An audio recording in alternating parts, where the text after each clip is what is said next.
আশা করি তোমরা সকলে ভালো আছো, আমিও ভালো আছি। এই যে অনেক দিন পর চুড়িদার করার পর একটু ছিট বেঁচে গিয়েছিল, সেই ছিট দিয়ে গোপাল সোনার জামা বানাচ্ছি অনেক দিন পর। এই যে গোপাল সোনার জামা কাটলাম, লম্বা করে একটা ছিট কেটে নিয়ে তলায় লাইনিং বসিয়ে কুচি ছোট ছোট করে কুচি সাজিয়ে দিলাম। কুচি সাজিয়ে দিয়ে সেলাই করে দিলাম। তারপরে মাজার পুঁতিটা কেটে মাপে লাগিয়ে দিলাম, লাগিয়ে দমড়ে সেলাই করে দিয়ে ঘেরটা বানাচ্ছি। এই যে সেলাই দিয়ে দিচ্ছি মাজার করে, এই যে ঘেরটা হয়ে গেল। এবার উপরের বডিটা বানাবো আলাদা করে।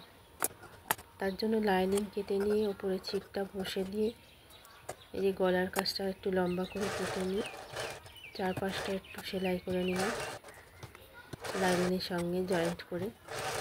সেলাই করার পর পাশের কাপড়গুলো বাড়তি ছিল, কেটে দিলাম। এইবার এটাকে উল্টে দিচ্ছি, একটা সন্না দিয়ে উল্টে দিচ্ছি, কারণ ছোট তো, এটা ছোট জিনিস দিয়ে উল্টাতে হবে।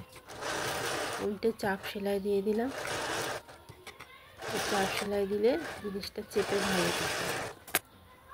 এইবার ঘেরে ওই আগের জামার বডির মাপে ঘেরে লাগিয়ে দিলাম বডিটা।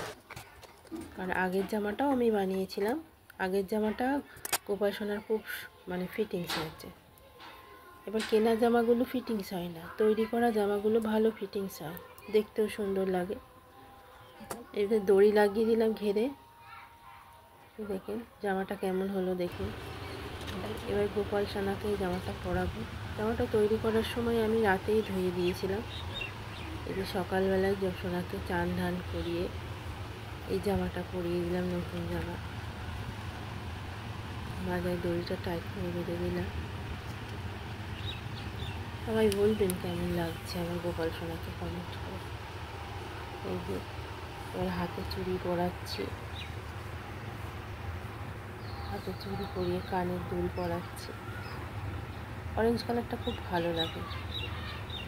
আমার সোনাকে কেমন লাগছে একটুখানি বলবেন সবাই কমেন্ট করে। কানের দুলের পরে মুকুট পরিয়ে দিলাম। ভেবেছিলাম আমি পলকা করে ডিজাইন করবো ফেব্রিক কালার দিয়ে, কিন্তু ফেব্রিক কালারটা খুঁজে পেলাম না। মেয়ে কোথায় রেখেছে? এই যে সিংহাসনে বসিয়ে দিলাম। কেমন লাগছে সকলে বলবেন। পুজো করবো এবার।